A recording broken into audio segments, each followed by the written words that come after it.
It's time for the Daily Planet podcast show. So sit back, relax, and give us a go. Scott and Matt and maybe a guest have undertaken an epic pod quest. We're gonna ramble on about movies and books and television and directors and film festivals and this really long list of stuff that I know nothing about, but they gave it to me and they really wanted me to read through it. And that's all I can really say about it, but it's gonna be great. Okay, start the show. Hello and welcome to the Daily Planet podcast, your weekly podcast for all things movies, TV, books, and anything else we feel like talking about. I am your host, Scott Daly, and I'm joined once again this week by my co-host and co-justice advocate, Matt Freeman. Matt, how's it going? It's going pretty well, Scott. I'm looking forward to listening to this podcast later. Yeah, that's right.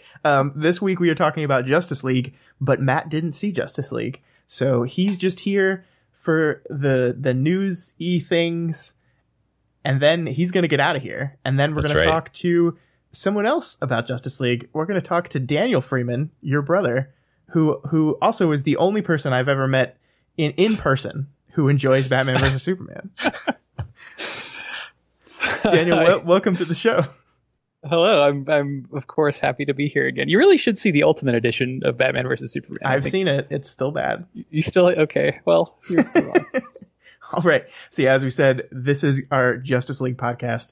Like with any new movie podcast, we're gonna start with a non-spoiler discussion where we're gonna just kind of talk about what we thought overall of the movie in a way that doesn't ruin it for you, and then we will clearly mark when spoilers start, and then we will get into the movie in depth.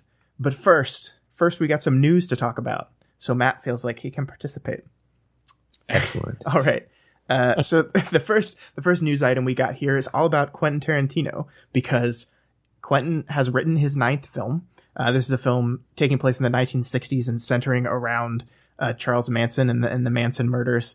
But he needed a new distribution company because, of course, if you don't know, that all of Quentin Tarantino's previous films have been distributed by the Weinstein Company, which for obvious reasons is not the case anymore. So the news is that Quentin has found a home at Sony. Sony is officially the one distributing Tarantino's 9th film. I guess all the studios were like courting him and like giving him lavish gifts and like this all kinds of stuff. Like every studio wanted this film really bad, and Sony is the one that won it. Some more news. He wants Margot Robbie in a starring role. Leonardo DiCaprio, Tom Cruise, and Brad Pitt are all circling the project, but none of that has been formalized yet. And it's going to be a 2019 release. So Matt, what do you think about this? Do you think it sounds like a good idea for a film? Yeah, I don't know. It depends on how weird he gets with it. I mean, he's done historical things, quote unquote, but they're always very twisted into his own little worldview. Right. I don't know if I want to see just like a straight up historical, reenactment. What's the word? From Quentin Tarantino, because yeah. If he makes it his own take, then that would be cool. Cool. Yeah. How about you, Daniel? What do you think? I'm optimistic. I'm not even cautiously optimistic. I'm optimistic. I think Quentin Tarantino will do something great, and I will probably enjoy it because I've enjoyed pretty much every one of his movies I've seen. Yeah. The interesting thing is, like, forever they've been saying that this is a Charles Manson story. And then recently when they asked Tarantino about it, he said, well, it's actually more about the 1960s. Just like around Charles Manson. And I have no idea what that means. Interesting. But he's being Quentin Tarantino, of course. So, apparently this is being compared to Pulp Fiction again, which I think every single one of his movies is at some point someone says it's kind of like Pulp Fiction. Whether that makes sense. That's true or not. So, I mean, it's funny you say that because I know Pulp Fiction wasn't in the 60s, but when you said it's going to be around Charles Manson, what my mind immediately imagined was like, oh, it's going to be like Pulp Fiction, except one of the rotating cast of characters is going to be Charles Manson, and that's going to it's going to be a plot that impinges on Charles Manson that isn't Charles Manson centric. I think that's probably exactly correct, actually. That would be great. That sounds amazing. It does. It does. Yeah. It's working title is just number 9. We're still pushing the rumor that film number 10 is going to be Quentin's last film. That is still something that is being said. Whether or not that's true, I have no idea. But if so, this is his penultimate film. So. Yeah. Well, as I've said before, I have also announced that I'm only going to direct 10 films in my life. Okay. Well, you better get started on number 1. Okay. All right. All right. The next piece of news we have here is the Fantastic Beasts cinematic universe, which is actually a thing, has officially announced their second movie. It has a name, which is Fantastic Beasts: The Crimes of Grindelwald, which is a terrible title. Yeah, have you seen the poster? It's just like crammed spidery handwriting. It's completely unreadable. It's awful. Johnny Depp is in the movie. Why? Still. Why? Can we talk about how much of a downgrade Johnny Depp is from Colin Farrell? I know. So yeah, spoilers for the first movie if you care, because it was not a very good movie. But the bad guy in the first movie is Colin Farrell, and he's the bad guy throughout the entire movie. And then at the very end of the movie, it's revealed that it was just Johnny Depp in a Colin Farrell disguise, and it's like the biggest buzzkill of the film ever. It's like, goodbye. And he has, of course, crazy and Depp makeup and weird eyes, and it's just like. Yeah, I'm imagining him as Willy Wonka Johnny Depp. That's probably pretty accurate. It's pretty, yeah. The thing that's weird to me about this is, like, we're in the midst of all these, like, women coming forward and talking about sexual assault and sexual abuse against women in the industry. And Johnny Depp, who, like, his wife has admitted that he assaulted her and abused her, and that's part of the reason why she left him. Like, we've apparently just don't care. And Johnny Depp continues to get work and to get to be in huge franchises like this. Like, he's the main villain of this entire franchise. And it's just kind of weird to me that he has not, like, even amidst all this comeuppance for all this stuff, Johnny Depp is apparently just immune to it. Yeah, I'm not sure what the rules are. I don't know. At all. Yeah. It's almost, I mean, to be cynical, I would almost suspect that there's some, that, like, it's like, yeah, but Johnny Depp makes us a lot of money. Yeah, I mean, that's the rule, is Johnny Depp, while not as popular in America, is huge overseas, and therefore they will continue to put him in these movies. Yeah, right. I mean, once you can get the outrage machine kickstarted, like, against someone, and that could happen. You know, there could be like a huge Reddit effort to destroy Johnny Depp, and I'm sure that would eventually something would come of that. But the studios aren't pushing for it. Clearly. Yeah. I think the most important thing about this news, though, is that Jude Law is playing Sexy Dumbledore. So I think we already knew that, but this is the first picture we saw of him as Sexy Dumbledore. And in the poster, that's all the characters. He is in a very, like, look at me pose. It's hilarious. Honestly, it would have been better if he was just the same actor, because Dumbledore is supposed to be ancient. Right. Why would he? I see this pose you're talking about. This is absolutely ridiculous. Isn't it great? The best thing about that poster, though, is while Johnny Depp is on it, they kind of like shoved him as far to the right as he could go. So like they're willing to put him in the movie, but they're not proud of it. Okay, I'm looking at it now. I can't even tell. Does he have white hair? Yeah, he's the white-haired guy in the far right hand side. Okay. Yeah, he's wearing tights for some reason. Yep. Garbage. He looks like a weirdo. So, like, the first movie was about the beasts escaping. Yep. Is that what is this movie going to be about beasts still? No. So we're just using that name and we don't care about it. Right. Okay. These characters are the beasts. I mean, Newt Scamander or whatever apparently is still here, so I guess there will be beasts. He has involved. Beasts. Yeah. Yeah. But there's going to be one scene in every movie where something fun and beast related happens, and that's going to be the thing that's the gimmick. I think you're absolutely right. Yeah. All right, so that's Fantastic Beasts 2. I think that comes out next year, maybe 2019. I'm not sure. Soon.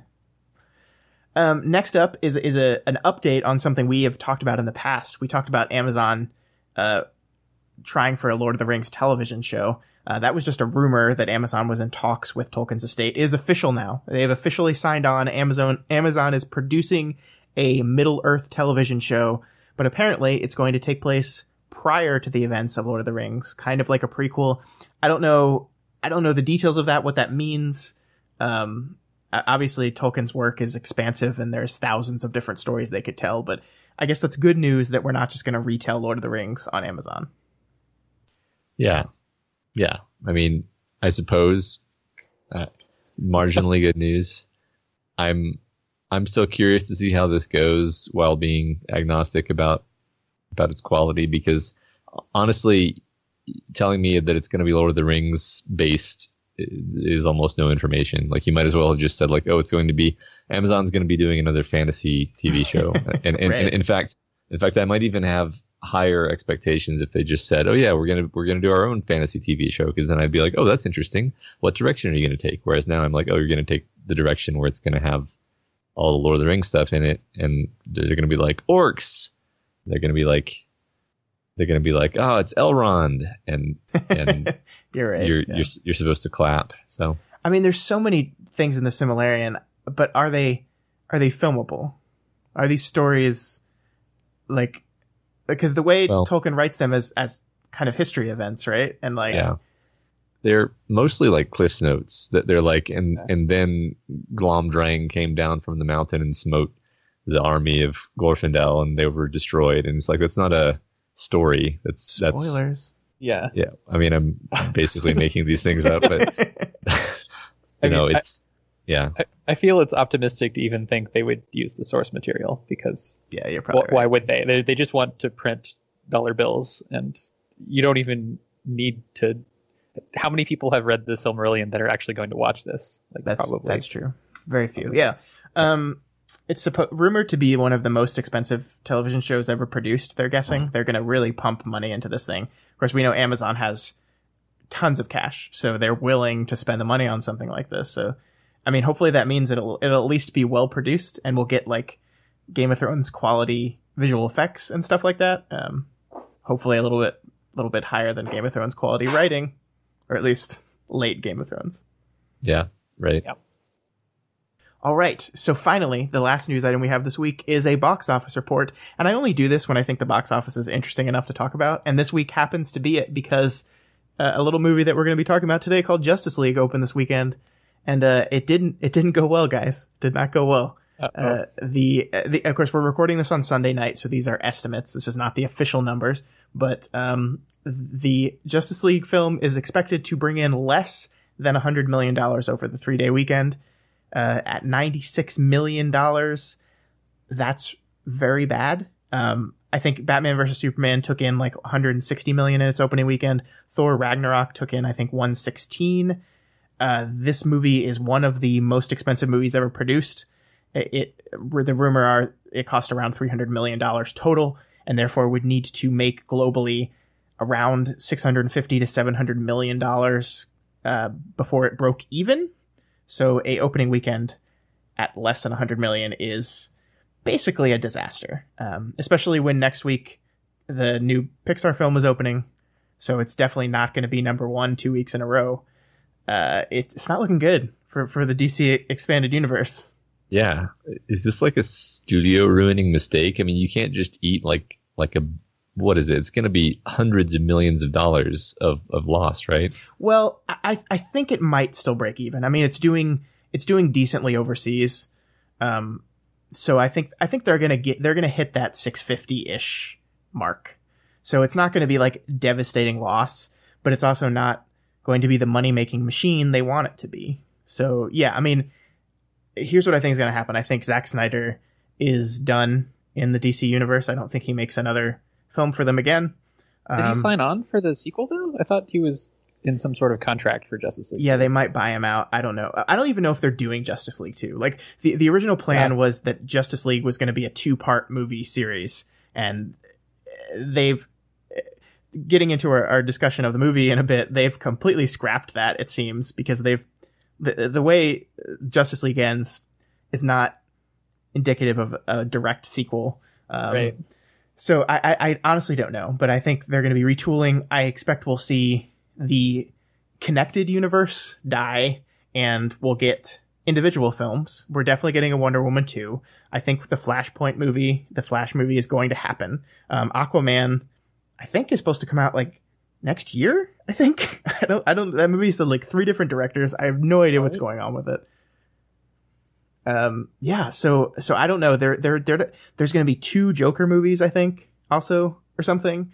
I don't know. I don't know what happens, but this is definitely, this was like their last shot, especially after the success of Wonder Woman.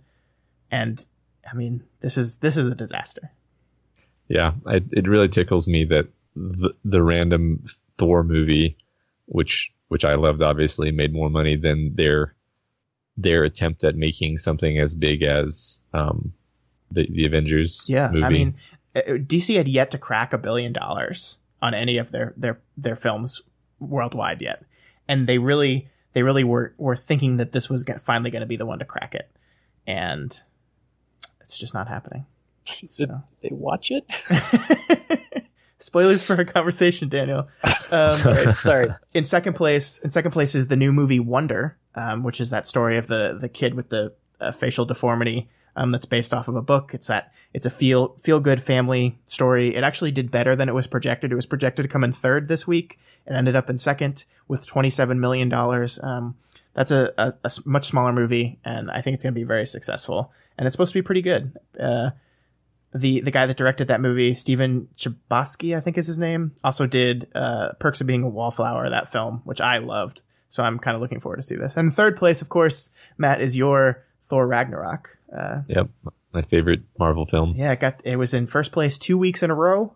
Now it's sitting here in 3rd. It's brought in $247 million domestically, so it's doing very well. It's definitely going to make back its money. No problems. Awesome. No problems there. Good news. All right, that's it for the news. So let's go ahead and move into Justice League, and we'll say goodbye to Matt. Peace out. Bye. All right, so Justice League. Daniel, you are known in this circle as the guy who loves the DC Extended Universe films. You loved Man of Steel. We had a whole podcast where we had a very passionate discussion about Man of Steel. We did the same thing for Batman versus Superman, and now here we are with Justice League. So tell me, what did you think of Justice League? I thought it was pretty bad. So, and I think it has a lot to do with, so I read this way before, like months ago. I remember reading about how Snyder kind of stopped working on the project, and then it got picked up by Joss Whedon and then finished. But I didn't remember that when I was watching it. And when I was watching it, I was like, wow, this is nowhere near as good as Man of Steel or Batman versus Superman. I just didn't know what was wrong, because it didn't feel like Snyder at all, which, because it wasn't. And the story kind of didn't, it made sense, but it just was kind of garbage. And they just had really strange decisions throughout the movie. And then, afterwards I started reading online, as one does.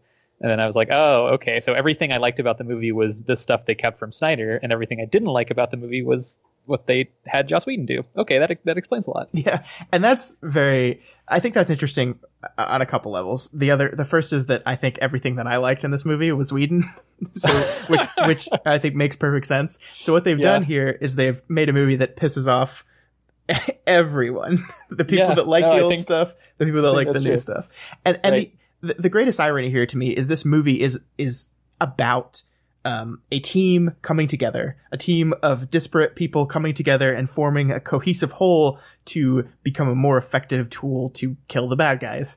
And this movie is a mess of different influences, and they all show. I think you're absolutely right that the stuff that is Zack Snyder, the stuff that is Joss Whedon, the stuff that is clearly studio mandated, all come together to make a complete and total mess of disparate ideas and looks. And I cannot believe this movie cost $300 million to make, because it looks like shit.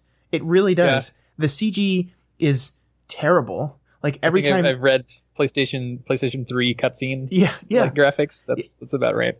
Yeah, like there are moments where one of the biggest problems is, of course, everyone was pushing back against the stuff that you liked, which is the dark and the shadowy tone of Snyder's stuff. So they color corrected all of this stuff. But all the costumes were designed with that type of lighting in mind. So like they were designed to hit shadows and to play off shadows in different ways. So when you just swoop in and brighten everything up, it makes all the costumes look terrible because they're too lit and they look fake and weird. Like there's moments where they're just standing out around in the daylight that just like, they look like silly. They look like people at a Comic-Con convention or something. It just looks ridiculous. And I can't believe like $300 million. I can't believe it. Yeah. Maybe they were just going for more of a cartoony look because it did kind of feel like that. I mean, Whedon was clearly pushing it towards like the Justice League cartoon feel. And that's really the interesting thing to me is this is absolutely a Saturday morning cartoon in every way, in kind of the cheap cartoony feel of it, the very basic and simple story, the like action that just kind of resolves itself like very quickly and magically. We talked about how this was only a 2-hour film. Did not feel like 2 hours. It moves very fast though. Yeah. It moves through scenes like crazy. We have all this setup of all our characters. Because we have 3 new characters coming in here in Aquaman, the Flash, and Cyborg. Right. And the first act of the film is like speeding to set them up. Right. And I mean, that's impressive that they managed to cram like 3 complete arcs of entirely new characters into a movie. Well, would we call them arcs? I mean, do these characters have arcs is my question. I mean, they clearly planned for them to have something like an arc. I don't think the arcs that they have are earned in any sense. Like they go through changes as characters, but it's all over the course of like 15 minutes of viewing time. Yeah. And yet, here's my thing. There are parts of this movie that I absolutely love. And I think I can see where Whedon is. I can see the Whedon jokes. I can see like the things that Whedon does is character moments with a lot of heart and silly jokes. And that's all over this movie and I can see it. And a lot of times it doesn't work. Like the biggest problem this movie has is it bounces back between those Snyder and Whedon moments crazily. It's very whiplash. It's not even like scene to scene. It's like cut to cut within scene. Yeah. Like you'll cut from Flash tells silly joke to Batman just sitting there scouring. And it's just like, it's weird. It's very weird. Yeah. And I mean, I think so that's probably how it became 300 million because they reshot a tremendous amount of stuff, right? Like even within action scenes that were already done, they cut a ton of Snyder action scenes. They did. Yeah. And then like filled in Whedon like quick cut action scenes, which I don't like that at all. I actually really like Snyder action, but with both in like the same fight, it's very jarring. It absolutely extremely jarring. Yeah. And again, like I said, the irony of this in a movie that's all about coming together and blending of things. It's just it's all over the place. It's a mess.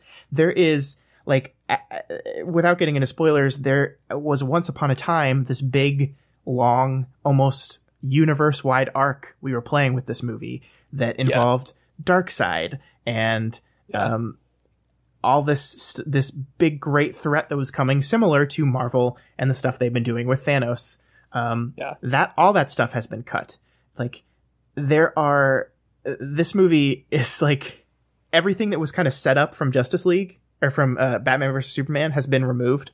So there are things that happen in that movie that were like supposed to set up stuff in this movie that has been cut out. So there's just like dangling threads from that movie, and there's things in this movie where you can tell there's missing scenes. Like this is a movie that feels like an hour is missing of it. Like truly, like you can see where an hour more of exploring these characters, like you can see where the Flash maybe had more with his father. Like we get 2 scenes there. We get like 2 scenes with Cyborg and his dad. We have to mention that his dad is Dr. Manhattan, the actor for Dr. Manhattan, and that he's literally in jail the entire movie. Yeah. And that says a lot about this movie. Well, that's true to Flash, that Flash's father was tried and imprisoned for killing his mother falsely. That's Flash's origin story. So we're going with that same thing here, and that's fine. But we don't really get to know him enough to get any kind of resolution of that. The Aquaman stuff is so out of the blue. Like, I've seen some people on Twitter that like Dude Bro Aquaman, and I think he's silly, but I don't know if the movie, like, what does he do? Yeah, so I actually read an impression. It was from well before Joss Whedon came on to do his thing, and it was like the previous plot of the movie, and I think he was much more fleshed out and had much more of an arc in the previous cut, because it was like there was more convincing that, or I guess we in the spoiler section, but like he had much more of an arc before, and they kind of chopped it into pieces and reassembled it as it appears now. So it's very incomplete. Yeah. And like, but I gotta say, like, I still liked a lot of this movie, and like, I understand why you didn't like it. I absolutely know why it didn't fit in your understanding of what these movies could be, especially coming from the person who really liked what Snyder was doing with the universe and how he was exploring it. But there were still moments that I laughed out loud. There were moments where I thought the action was fun in a cartoony kind of way. Yeah. So, I mean, okay, I'm not going to... I really like the DC cartoons, which are tonally completely different than Snyder's universe. Yeah.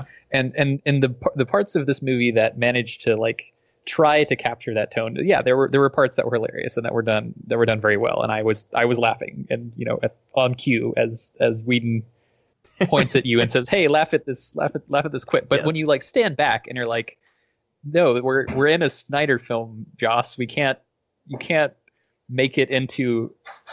You can't. I mean, you did do it, but it doesn't work. Like they're not tonally consistent. I'm always yelling about tone, and this movie is the most tonally weird thing I've ever seen. Yeah, and I think if the DC universe continues, which I think is up in the air after this box office disaster we talked about, if it continues, I think we're going to see it more on the Joss Whedon tone side. No, but I think that's what's going to happen, because I think what we have here is a movie that exists in like, it's literally exists within the transition, because they were already working on this movie when Batman vs Superman came out. So they were already going down a certain road, and they felt like they had to continue down this road. And then at some point, someone made a decision that, no, we have to pivot. And this movie feels like midway between a pivot.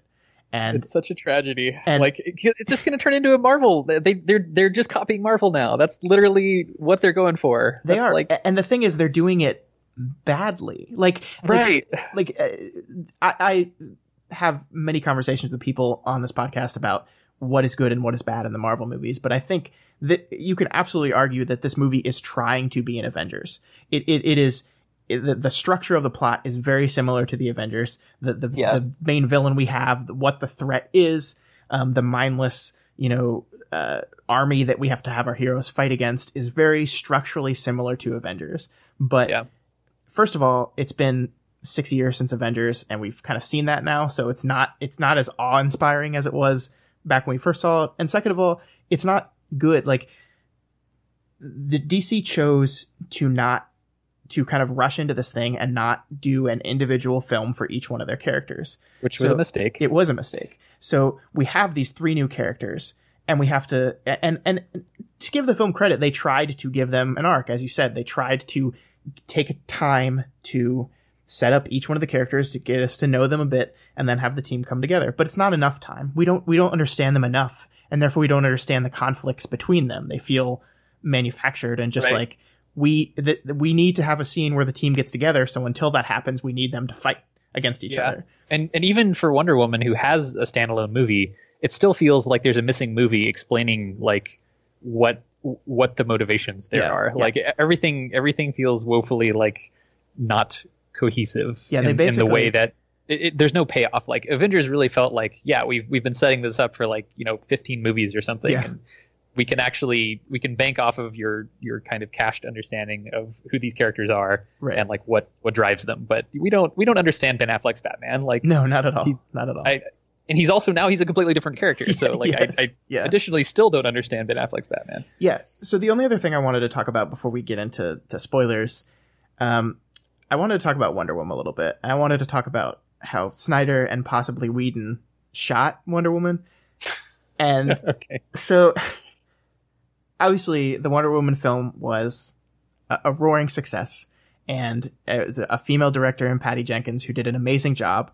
And Gal Gadot is a absolutely beautiful woman. She's gorgeous. And the Wonder Woman film recognizes that she's a very good looking woman, but it shoots her in a way that emphasizes her beauty and her power. This movie was shot by men, and you can tell because we see shots of Wonder Woman's butt like 20 times. Yeah, I noticed that. Like it's to a point that it's almost ridiculous. Like there's a scene where she's wearing like really tight, I think, leather pants. Yeah, and it just kind of lingers, and it just sits there on her ass, and it's like it's so jarring, especially coming from what we saw with Wonder Woman before. Like they're like, and I don't know it to blame Snyder or Whedon or both. Or that was a Whedon shot actually that I read online. Oh really? That was all Whedon. Yeah, that doesn't surprise me. But it's so weird and jarring to see, and it's like I'm so happy that Patty Jenkins is directing Wonder Woman 2 because like even we go back with slight spoilers, but we go back to Themyscira for a moment in this movie, and even some of the Amazon women are wearing like strikingly different clothing. Like it's way more revealing and way less actual useful armor. And it's just like this weird kind of shift. And I don't know. I guess it's like not a very specific complaint to make, but it just kind of felt weird to me. Like every time feels more male gazy than every time we start a scene and we start the scene with Wonder Woman's butt in the foreground, I'm just like, okay, here we are again. Can't take this seriously. Yeah. All right, so let's get into spoilers because I have a lot I want to talk about in spoilers. Yeah. I think one very big thing in particular that it feels silly that we had to spoil it because it was very obvious. But okay, from now on, spoilers. Let's talk about Superman. All right. So the first thing I want to say is they've basically retconned Superman to be the one that people, including me, like. Because like the Superman that I like is here. Finally, we have him, and I like it a lot. I like Henry Cavill's Superman. I like the fun he has. I like the mid-credit scene where he's racing the Flash. I like that was a Joss Whedon scene. Of course it was. Yeah. I like him. My favorite part of the movie is when they first bring Superman back and they're all fighting him, and the Flash is like trying to run around him. Yeah, that was great. It was actually so great. And like the slow eye movement of Henry Cavill and Ezra Miller's look on his face as the Flash, it was just perfect. That was my favorite moment of the movie. Yeah. But why the fuck did they kill Superman if they're just going to bring him back in like the dumbest way ever? Well, we have this box and I think maybe it'll bring him back. And then we have this whole like 5-minute argument where one's like, no, you can't do that. It's bad. And then, like... Yeah, so in the original Snyder version, Superman, when he comes back, doesn't say anything. There's no, like, monologuing at Batman about how, like, will he bleed or whatever. He comes back, he goes kind of crazy, and he fights all of them. All of that was Snyder kind of shot already. And, like, all of the quipping was added by Whedon. And then he just flies off to his house. And then like lands in a field. So I think Snyder was trying to play with the like, you bring this guy back from the dead. You have no way of knowing if he's actually going to be evil. Because I mean, they played with the tension of that a little bit, but they very, very quickly diffused it with just like bringing in Lois. And it didn't pay off in any kind of way. And like, and that's where I think the movie is really tonally confused with who it wants Batman to be too, right? Because first of all, we have this complete retcon where Batman's like, the world needs Clark. And I was like, you didn't know who Clark Kent was. Like, you hung out with him for like 10 minutes, and it was mostly you trying to kill him. Yeah. And like, Wonder Woman is like, yeah, he was a really great person. It was like, you fought with him once, and he didn't even talk to you. He talked about you to another person, even though you were standing there. And it's like, we've tried to just course correct to where we're just forgetting that the previous movie even happened.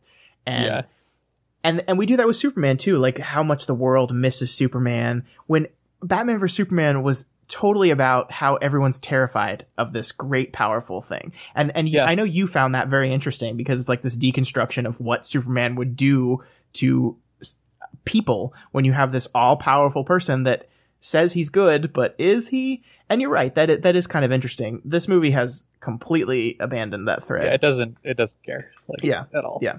And in fact, I was waiting for that to come back, right? Like he comes back, he's kind of evil for a second, and he kind of has a gravelly, almost British evil Superman voice, and then he's back and quipping and happy and beating up the villain effortlessly, and then running off to save civilians. Yeah, and that's why it feels so cartoony, right? Because it just it just happens. It's like, oh, it's like scene where he's evil, and then boom, no, he's all better, and then we move on to the next thing. You know, like it's just it works, but yeah, it's just like there's no through line to it. And I like that Superman is where he is now. This is the Superman I like.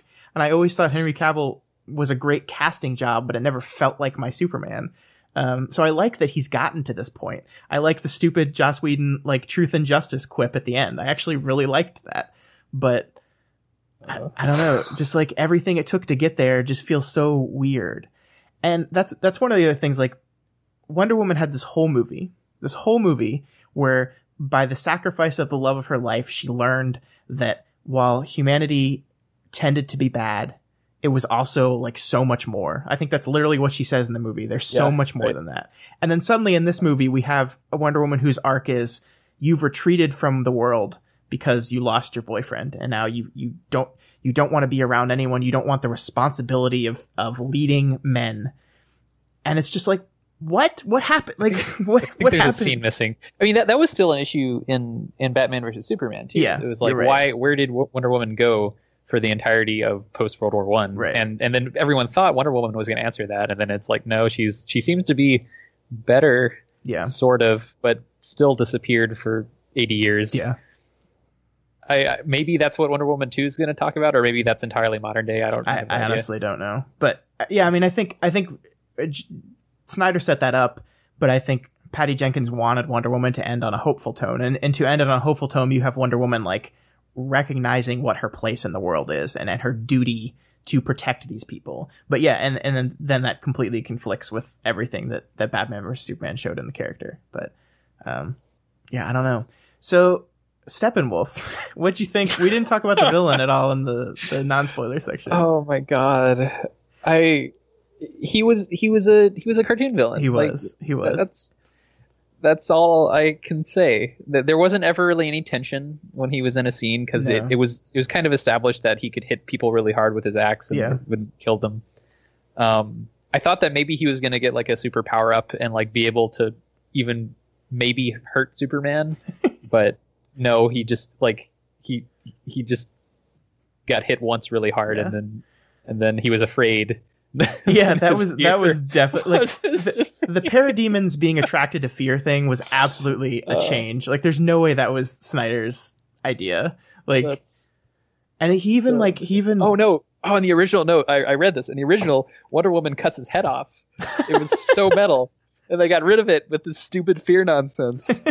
Well, because I think they realized they didn't want their superhero characters to be killing people, so he dies in the most cartoony way possible, which is like a Disney way of him floating away while his demons eat him. But that feels like such a Saturday morning cartoon thing, doesn't it? I mean, that's such a cartoon ending to a problem. But like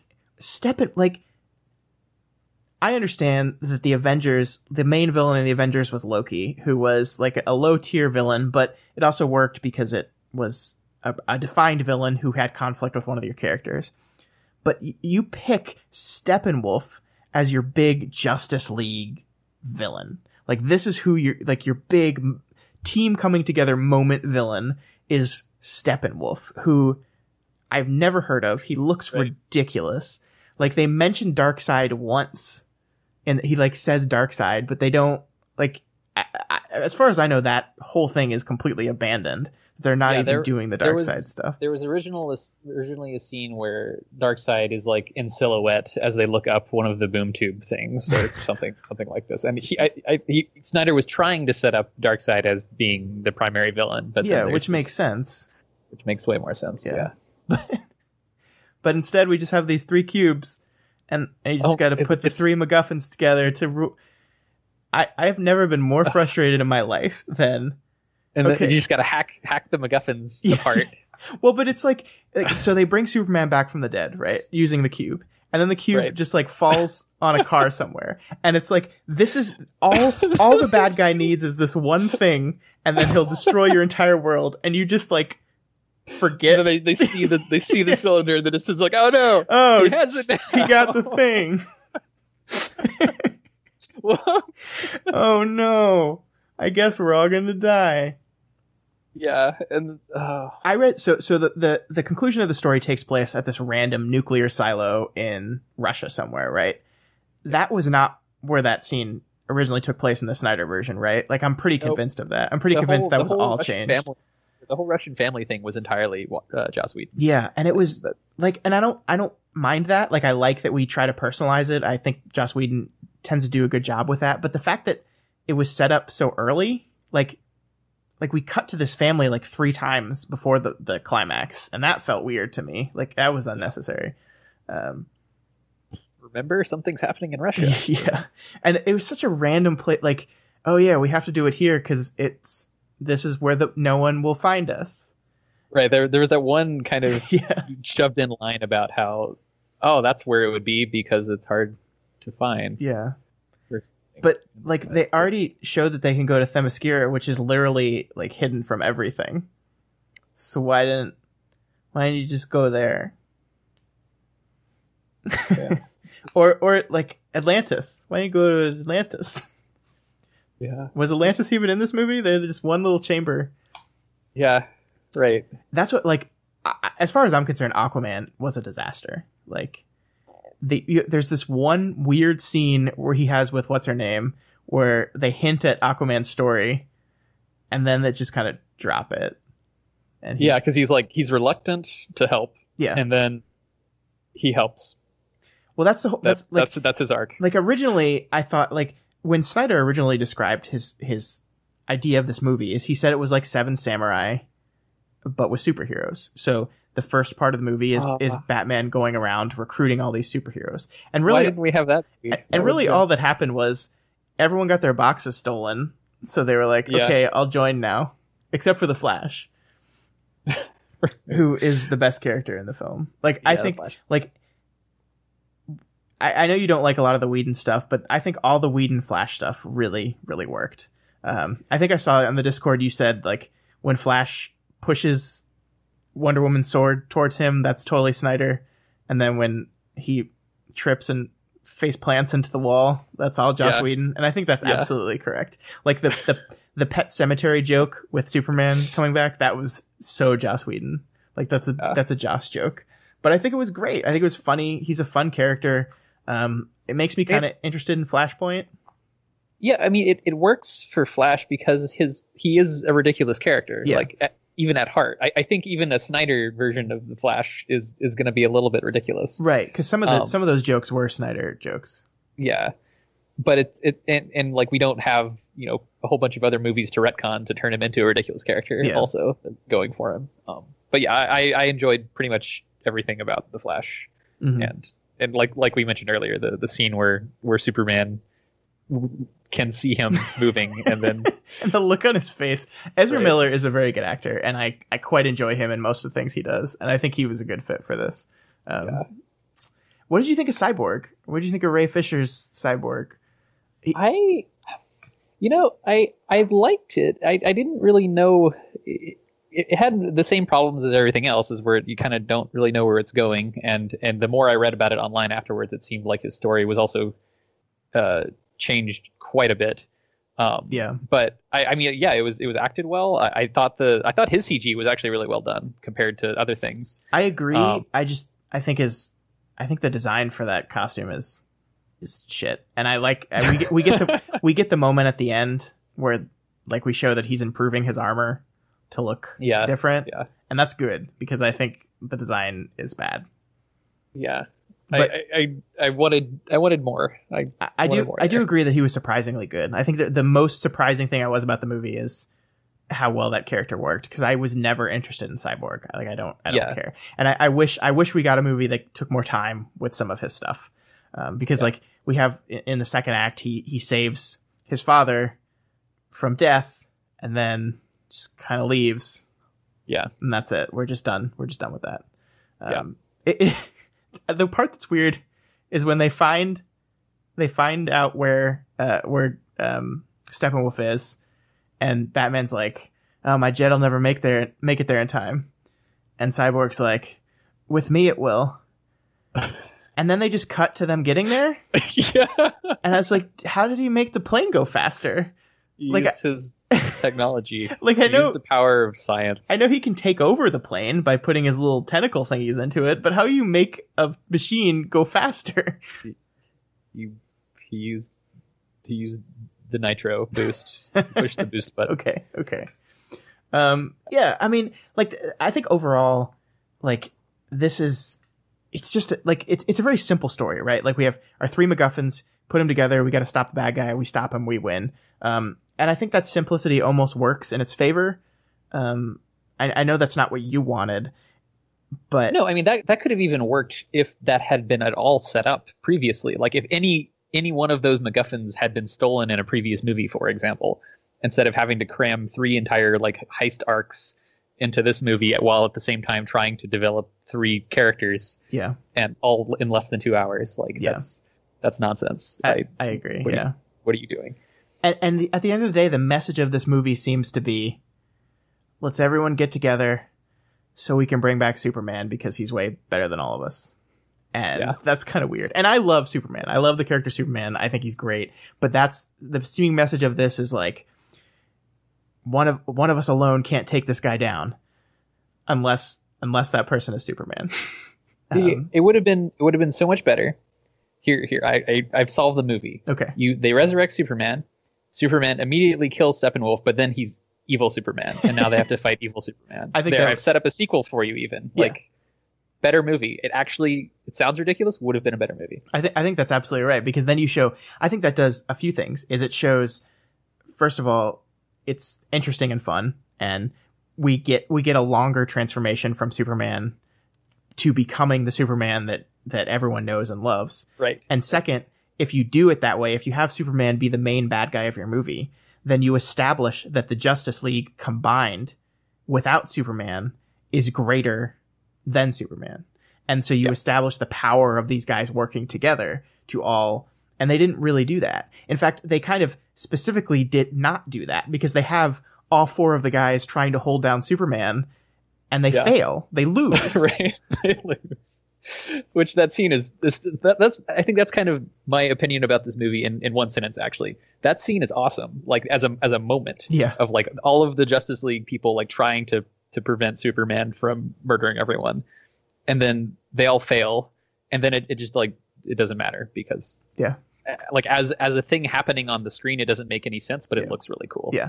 But then Amy Adams comes to collect her paycheck and bring Superman back. And the thing is, like, I liked the Amy Adams and Clark Kent scene in the cornfield. That was absolutely a Joss Whedon scene. Like, you could tell it was a Joss Whedon scene, but I liked it. It had a lot of heart. I love this idea of him, like, trying to find himself and trying to discover who he is. Like, he's back from the dead now. Like, what was it like dying? Like, what is it like being back now? Like, you were kind of free and now you have this burden on you again. That's interesting stuff. I liked the Wonder Woman and the Batman scene where she's talking about her, even though it doesn't connect from the previous movie, where she's talking about her fear of leading, her fear of taking control and being responsible for the lives of other people. That's a very human emotion, and I like that scene. I wish it paid off in any kind of meaningful way besides one line from Bruce Wayne saying, I think like he leaves and she's just like, I got point or something. And then that's that arc resolved, I guess. Yeah. Put a little bow on it there. Yeah. So, I mean, like, I don't hate this movie, and I know we disagree about Batman vs Superman. I think that movie was a train wreck of epic proportions, and I do not feel that about this movie. I feel this movie is disjointed. I feel it's disconnected. I feel that Henry Cavill's CGI lip might be the worst thing I've ever seen.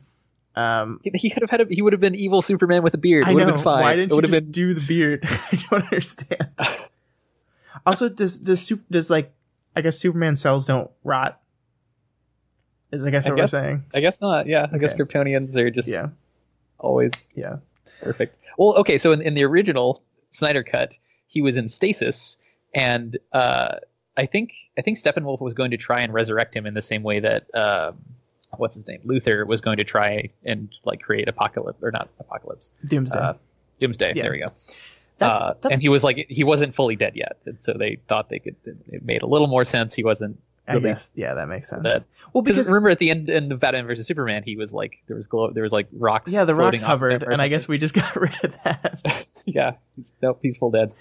It's like, it's so weird because they give lip surface to the fact that they're resurrecting Superman in the identical manner that created Doomsday, this terrible, unkillable beast that is the reason Superman's dead. But then they just kind of move past it. And you're right, there's really no, like, the movie seems to be setting up Batman as the aggressive and wrong person in this scene. Like, he's like, no, we have to do this now. And everyone else is being a little more level-headed. And I like that because it shows, like, differing opinions and the differing dynamic of the team. But it doesn't, like, there's no consequence for it. Like, yeah, like, Flash is like, no, this is a bad idea. Wonder Woman's like, no, this is really a bad idea. And nothing really happens of it. And Cyborg is like, I have run a calculation, and I determined that it is okay. Yeah. We should do it. Yeah. And then it was fine. Yeah, it was just fine. There's no consequences for that reckless act. So yeah, I mean, really leaning into the Superman is bad thing, I think would have been a way to fix it. But I guess not. I agree. What did you think of the Legion of Doom ending credit stinger? Did you stay for that?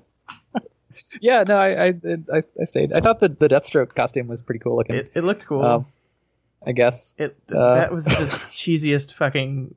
I don't know. I laughed out loud. Like, I freaking Jesse Eisenberg standing there, bald headed, being ominous. Just didn't work for me at all. I wanted so much more out of his Lex Luthor from Batman versus Superman, and they kind of took it into like a maniacally cackling bad guy direction. Where I've always liked renditions of Lex Luthor where he's like a cold, calculated, terrifyingly rational villain. I love the idea of millennial Lex Luthor. I think that's a fascinating thing to explore. Yeah, and I wish the movie did more.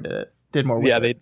They did not. That's what disappoints me. And I guess I'm not very optimistic of. I mean, at this point, they're maybe won't even make money back on this movie. So I guess that might not even ever happen. So I have no idea. It feels weird to say. Like, we've been pretty negative about this movie. I think you're a little more negative than I am. Yeah. I am more hopeful for not monetarily, of course, it's a disaster, but I am more hopeful for the continued franchise than I was going into this weekend. Just because I think if this is the beginning of a pivot, I like what it's pivoting to, and I know you don't. And I think that's the interesting thing here is that they've made a movie, like we said, that everyone hates because it's not what it was before, but it's not what it's going to be yet. It's not Wonder Woman, but it's not Batman vs Superman. It's somewhere in the middle. Yeah, and I will grant that a full on Joss Whedon DC movie would be great. In the same way that I think, I mean, you didn't like Man of Steel, but I think that's the Snyderist of the DC movies, and I think he kind of got hamstrung during Batman vs Superman to its to horrible effect, and it wasn't nearly as good as it because there's too many damn things because it's trying to do too much. So maybe if the next movie really is like full on Joss Whedon DC universe, I'm not going to like it as much, but it's not going to be a train wreck. But I mean, they're just rebooting. I mean, like, the Flash movie is going to be Flashpoint, which is a in-world reboot button. But it seems like they've kind of already done that in this movie too, so I don't even know if that's necessary anymore. That just like Superman is rebooted, he's here. Batman, I think Ben Affleck's done with this character, so they're basically going to reboot Batman. The Flash is fine. Aquaman's going to get his own movie where I guess we'll hopefully learn why he's an interesting character. They didn't even have him talk to fish. They made a joke about it. It's the water. It's the water. But all Aquaman did in this movie was like punch things, and then he threw his stick at stuff. Oh yeah, his power. I have no idea what his power is. I don't know. He can swim really fast. Yeah, but there really wasn't a water scene in the movie very much. I don't know. The fight with Steppenwolf was like cool in as much as any two super strong people throwing each other around are cool. Yeah. It wasn't nearly as cool as some of the other fights. Like, Actually, I mean, anything with Steppenwolf was pretty boring, to be honest. Yeah. But I think the fight in the climax was as long as it needed to be. Like, I think if it had been any longer, it's just milking the stuff and getting boring. But yeah, I think movies try, like, when they recognize you have superpower people fighting each other and we know none of them can die, they always have like a goal position. Like in Age of Ultron, it was like everyone's around this anchor thing that's going to sink the island. And this, it was like Cyborg's trying to hack the cubes while Steppenwolf is like pulling him off it. And that's the only way they can make any sense of tension. Because we just know none of these guys are going to die. And you don't care about the civilians, even though they are in danger, I guess. Yeah. With that scene where like Superman completely clowns Steppenwolf and then is like, oh no, there are civilians, and then he like flies off in the middle of the fight. I actually started laughing when they. That is Superman though. Like Superman would leave fighting the bad guy to save civilians. That's what he would do. In Snyderverse, he would pick the correct line of the trolley problem, and he would kill Steppenwolf because Steppenwolf is more dangerous, and you would lose the entire planet because he couldn't pull the cubes apart in time. In Snyder universe, he'd step out of the way of the giant gas tanker and let it hit the building with people in it. God, I hate Snyder Superman. I hate him so much. I like the Superman much better. I just wish he didn't have an awkward CGI lip and weird smile with his teeth. It was just so off-putting. It made me really uncomfortable. Yeah. It had to have been cheaper to just put a fake mustache on him in the other movie, right? Then, like, he had a beard in Man of Steel. Like, we have canonically Superman. This Superman is allowed to have a beard. Yeah, you're right. You're absolutely right. Understand. I don't know. But that's Justice League. $300 million. $300 million. Didn't even break $100 million in first weekend. We'll see. Not holding my breath. All right. And that's all we had to talk about on Justice League. Matt is now back in the room, the digital room. And we're here to wrap this thing up. So before we go, let's talk about what we've been watching or doing or listening to or what have you. Daniel, why don't you go ahead and go first? Sure. So I recently watched the first 2 seasons, I think that's all that's available, of My Hero Academia, which is an anime, as I was explaining to Scott earlier.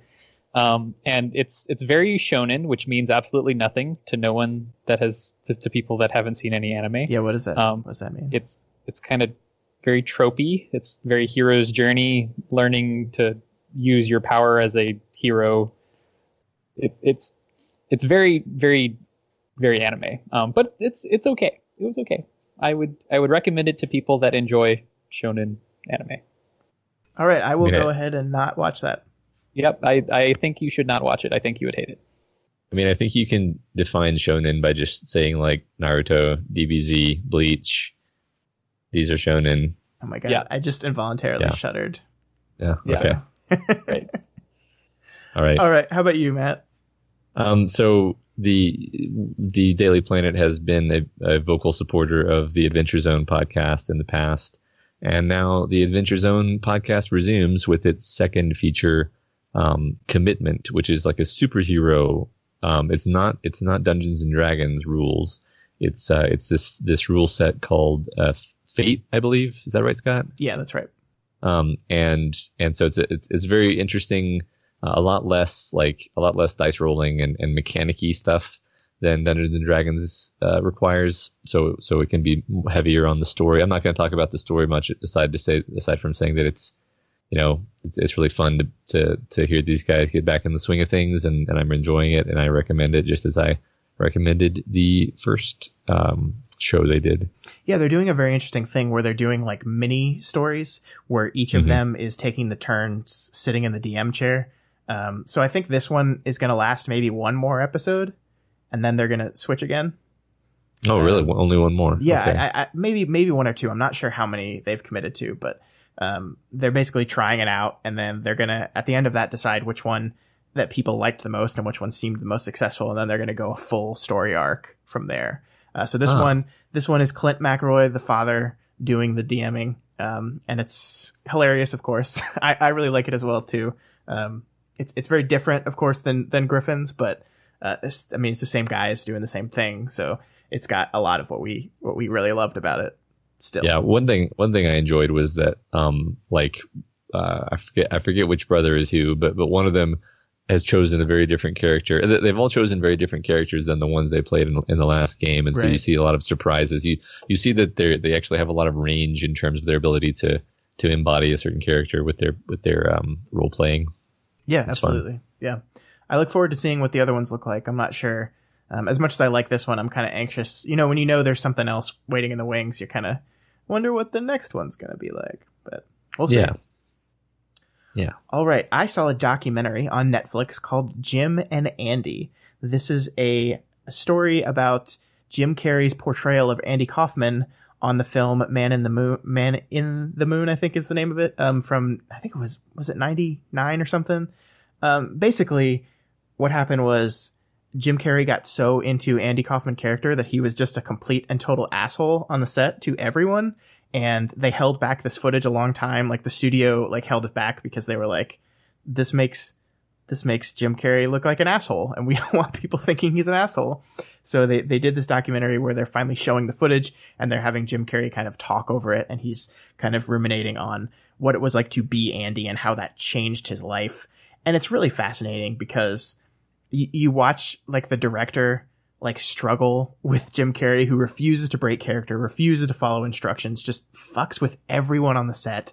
And you realize there's a moment when they're interviewing present day Jim Carrey that you kind of realize that not only was everything that happened an act, and obviously it was Carrey just getting into this character specifically to fuck with people, but the interview he's giving now is all still part of the performance. And he's still performing just in a different kind of way. And it's really a fascinating look into Carrey and what he considers acting and performing and this whole thing he's done. I really recommend it. It's only 90 minutes long. It's almost more interesting than the movie it's based off of, because I don't know if you guys ever saw that movie. It was not. Yeah, I saw it. It was not my favorite film. It was kind of pretty disjointed. There's good parts in it, and I think Jim Carrey does a very good Andy Kaufman, but I think you should check this documentary out. Absolutely. Wholeheartedly recommend. Sounds cool. I'm very curious. Jim Carrey is a fascinating character. He absolutely is, yeah. And that is on Netflix. I also watched another thing on Netflix because there's a new Marvel TV show, because Netflix just keeps pumping these things out.